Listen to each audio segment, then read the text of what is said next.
திங்கக்கிழமை எக்ஸாமு, இடையில ஒரு நாள் தான் இருக்கு. எல்லாரும் அங்கே தோப்புக்கு வந்துருங்க, அங்கே உட்காந்து படிக்கலாம். எனக்கு ஓகே மாப்பிள்ள, நான் வந்துடுறேன். மாப்பிள்ள நீங்க? நானும் வந்துடுறேன். டேய் நீ? நான் வந்துடுறேன்டா. நீடா?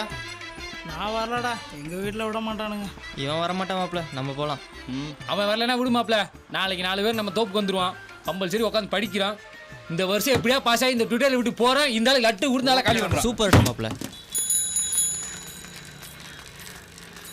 மலரு, என்ன உன் கூட இருக்க உன் ஃப்ரெண்டெல்லாம் ஆளாக்கானா? உனக்காக நான் எவ்வளோ நேரமாக பஸ் ஸ்டாப்பில் வெயிட் பண்ணுறது. சுகன்யா என் கூட தான் இருந்தான். இப்போதான் அவளுக்கு டைம் ஆச்சுன்னு பஸ் ஏறி போனான். சரி கோச்சிக்காத. ஹால் டிக்கெட் கொடுத்தாங்க, அதை வாங்க போயிருந்தேன், அதான் லேட் ஆயிடுச்சு.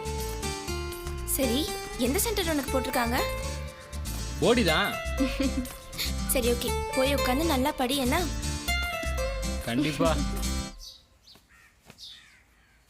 அண்ணே, இந்த தடவையாவது பாஸ் பண்ணிடுவியா?